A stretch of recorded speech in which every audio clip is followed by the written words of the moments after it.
Well, internet, the date is the 30th of the 7th, 2024. I'm making this prophecy because you're walking straight into hell on earth. I tried to help, I really did. I tried warning everybody that you're synchronizing with the apocalypse experiment, the behavioral sync. In verse 25, I told you why it happens, a lack of purpose. My purpose is not freedom or greed slavery.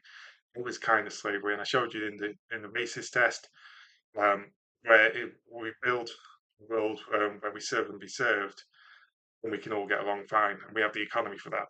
You go to work and serve, paid, go become a customer, and get served back. Serve and be served. That's how you're supposed to do it.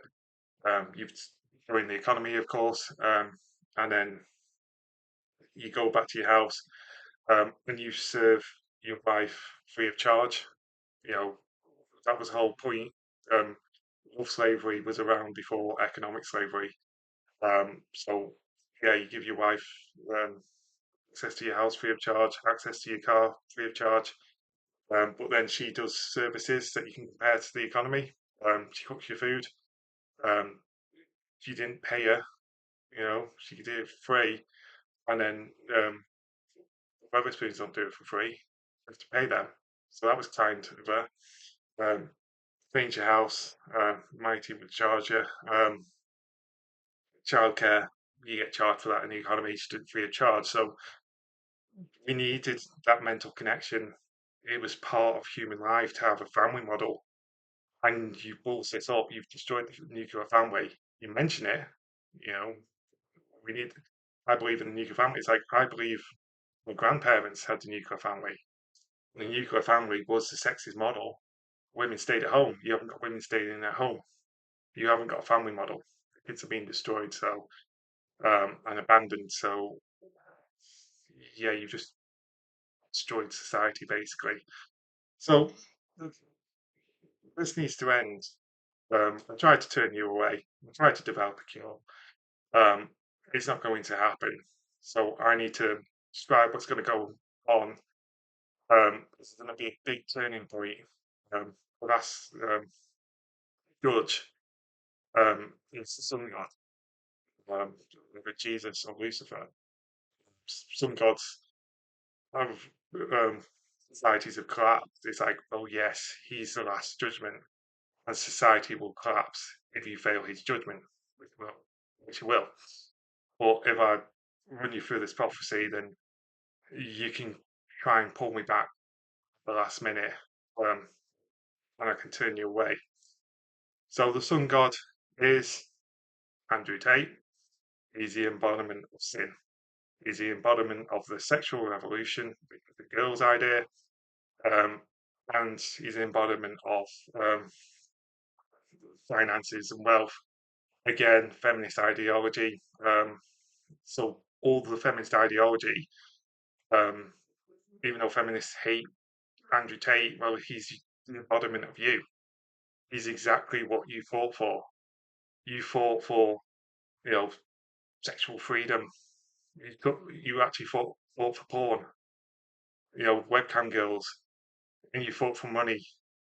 He's exactly what you said you wanted to be, and yet you hate him. Um, but why is he significant? Why is his sacrifice important? Well, we have to go back to the original battle because there's a huge lie going on. Um, and the truth is that the sexual revolution and the Me Too movement is the same story. And it's important because when you start to look at it like that, it's like the girls are responsible for what happened. And why did the girls change from being sexually empowered that they could have sex with guys outside of marriage and it was all going to be fantastic to basically lying in the Me Too movement, going, this guy tried to have sex with me in the hotel. It's like the normal thing to do, right? When you attack men in this way, um, and you're trying to make a crime, you are going to attack 50% of the youth. and it just so happens that they're the violent ones, and this is going to become a dangerous situation. So the battle goes: women attack with the sexual revolution. The family man. The family man was the original misogynist. He was also the gentleman. Um, but something happened. There was an exodus when we went full sexual revolution in the 2000s. MGTOW became a thing. Team Incel was male dominant. Gayageddon started to rise in early 2000s. There was a male exodus. It was the first male exodus, and the basic answer is this: that's where your gentlemen were. The gentlemen who wanted to marry you, take love seriously and stuff like that. You attacked with a sexual revolution, raiding their wives, their futures, to a mere shag on a Saturday night, and they weren't looking for that. You know, men, the Sigma team um, are selected breeders who mate for life, like dolphins, mate for life, or like shaggers. Um, Team Sigma mate for life. That's why they're considered lone wolves, because what they're doing is rejecting um, weakness. And when you came in, degrading yourself as a wife, taking all your potential away in feminism, taking away your kindness of free cooking, free cleaning, um, free childcare, all that stuff, you were destroying yourself, making yourself inadequate for a lifetime relationship. They read you like a book and just went next. And that's kind of what's been happening, is that you've been rejected by the lovers. The easiest way to find your gentleman is in Gayville. Aren't they kind? Don't you get along with them? Can't you have a good conversation like a good husband? Well, they're a good husband to each other. Their divorce statistics are low compared to lesbians, because you know they're the caring guys. So you had a full rejection of the lovers, and this is why the sexual revolution came from you know female empowerment, freedom from sexual oppression, um, to women just uh, being these oppressed, sexually abused women in hotels, because what they expected, compared to what the rule said, was completely different. The sexual revolution rule was you could just have sex with multiple partners. What the girls wanted was love from the loving relationship of you know, the nuclear family, but with multiple guys, who basically had sex with them and they fall madly in love with them. But love slavery was part of functioning family. Sex was just a smaller point. Um, so you got rejected by Team Sigma. Um, then Team Alpha came in with the rules, the tag pass, and this is where the Me Too paradox comes in, because in a sense, women feel like they got raped. Um, they were there wanting a serious, semi-serious relationship without the restraints of marriage, but they had the sexual revolution where they put their vaginas first, and the guys just came in, um, sucking the pub. And in a sense, men aren't evil. They're following your rules, girls. You and Team Alpha had this sexual revolution, and it fell flat. But you didn't take account for your actions. You didn't account for the perverted music industry. You know, Katy Perry's Wonder Woman's World pretty much sums up um, the feminist approach. Come and shake your butts on TV. Um, when when a man makes sexual suggestions in a private hotel room, he's a pervert. Yeah, you're a joke. Um, you've been perverted in movies, on the streets. You can't dress yourselves. You're even dressing your kids for the paedophiles. It's disgusting. Um, so yeah, you're fighting for the sexual revolution, but when you're um, in the sexual revolution scenario, you're claiming rape, and it's like that's not the rules. So when you attack with the Me Too movement, where you're saying I was raped because a guy tried to have sex with me, it's like that's fine in the sexual revolution rules. That is nothing to my generation. That's a typical Friday night. All the girls were like, the girls were worse than the boys. The girls would come round to my house, up into the beds with brothers and stuff like that, have sex, and that was normal thing to do. But you're now trying to claim that we should have had a serious relationship. Well, the serious relationship is a marriage, and marriage was um, oppression in feminism. You know, it was a housewife who was sexually oppressed by having the one partner. So going forward, what you should do is grow up and accept responsibility for the sexual revolution. Um, you were wrong to bring those rules into society. It's an absolute disaster. Both the male exodus, um, I've got several teams that don't want anything to do with women anymore. And then after the second exodus, the Me Too movement exodus, you've got women rejecting men in the same way. Great divorce, women go the wrong way. It's like you're about 20 years uh, behind their girls, but you're doing exactly the same patterns. Femcells are coming back. This mass scale rejection because you're all living in this sexual revolution world, but you're all not abiding by the sexual revolution rules. You're all implying that you want a more serious relationship, but you can't go back to a serious relationship because feminism destroyed the serious relationship. So you need to take responsibility, but you're not going to, are you? You want your bad guy, you want your Andrew Tate, and you want to put him in jail and make points at all the young kids who went out round shagging. This is bad, and you should treat women better. It's like what Andrew Tate did is misdemeanors um, to us. Just try and take a girl home and have sex with them. It's like, and that was normal. Why are you doing this? Why, well, in the value system, yeah, he does look like um, Freed trying to, demonize these women into sexual um, sins and stuff like that. But no, it was no.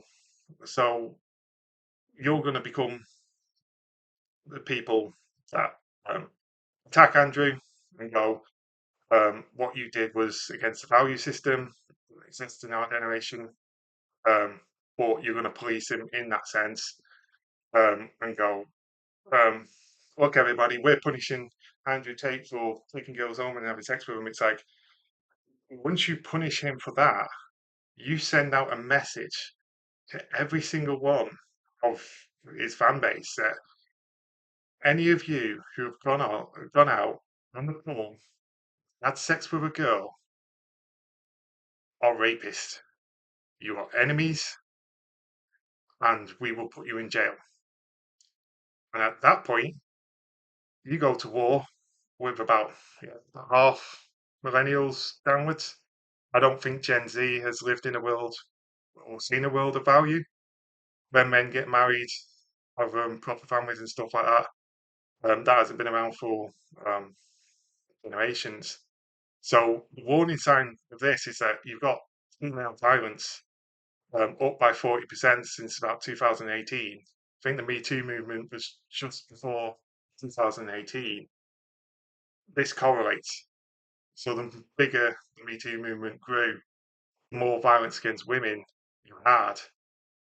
And once the Me Too movement comes to that ultimate climax where you you take the big bad of the Me Too movement, put him in jail, it's like you send that message to everybody of Team Alpha, we're going to get you. And that violence number that you've claimed as a national emergency is just a start, because some people are still taking the Me Too movement like it's some kind of creepy rapist, all that kind of thing. But it's not. It's people going out of the poll, um, and then you're walking away, um, and then the girls are crying rape because they expected you to fall magically in love with them, but then you just got a bunch of shaggers, and this is where the destruction starts. Team Alpha or the violent ones, you're supposed to make rules for them so they don't become violent. That's part of life. Um, Taking all their success away, being the cool shagger, was the cool dude, and now you've demonized them all. They're going to get anxiety attacks, and then the warrior is going to take over, and all their enemies are going to suffer. Anybody who's making enemies with Team Alpha, um, they're going to go and basically just become really violent against every false victim.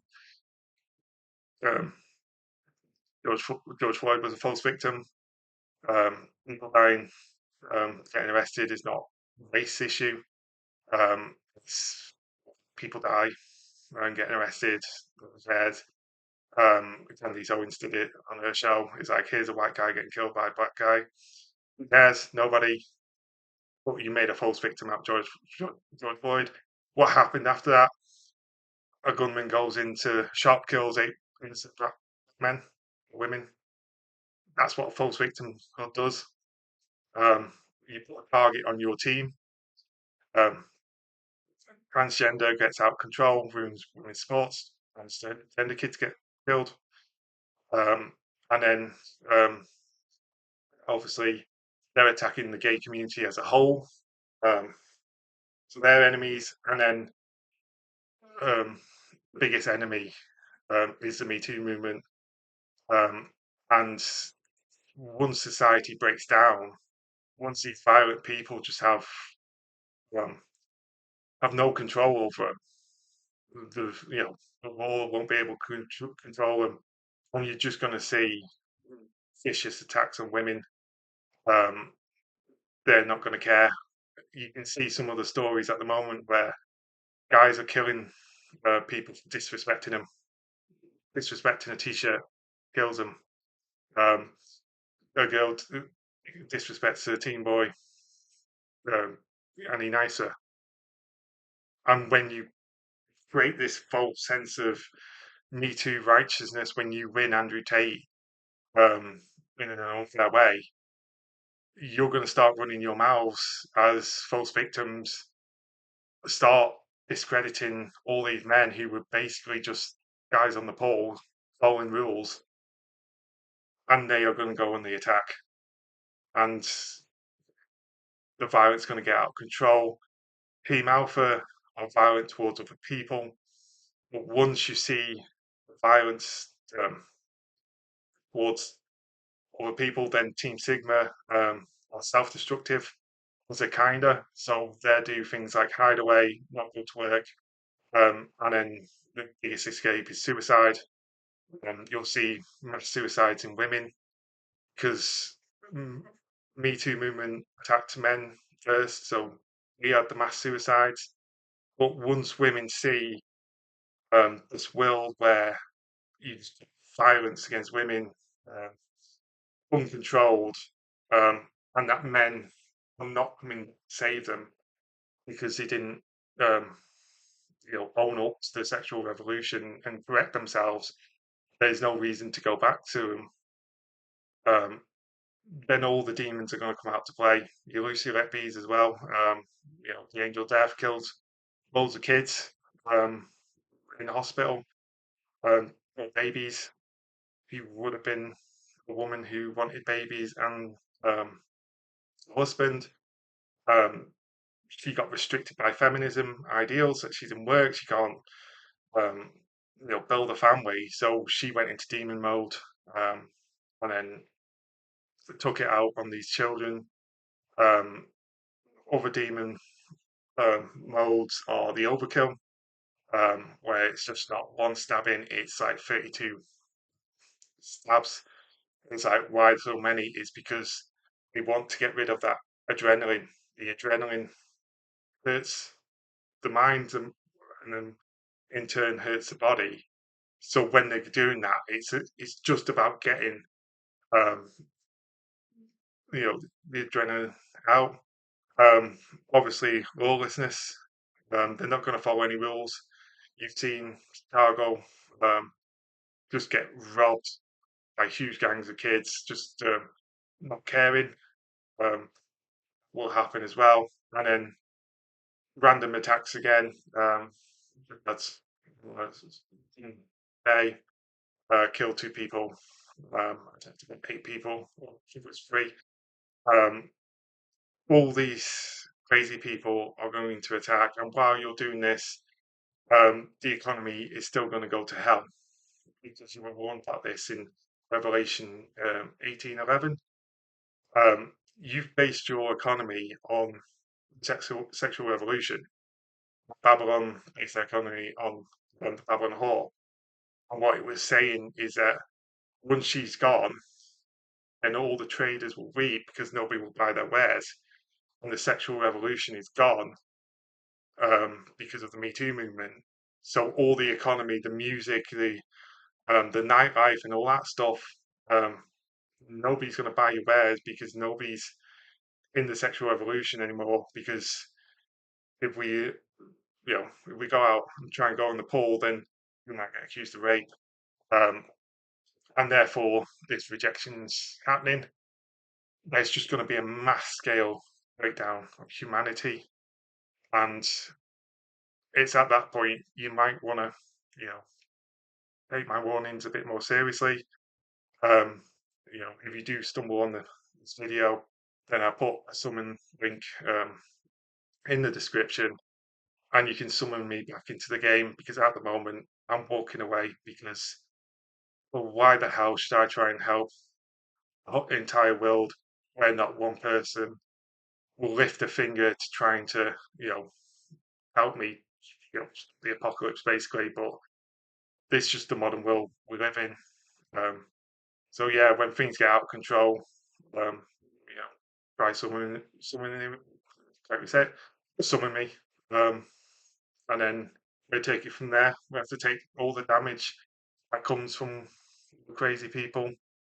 I wish I could have helped at this moment in time, but nobody listened, and we have to go far into the apocalypse where you start to turn to God again, and then one of us can answer.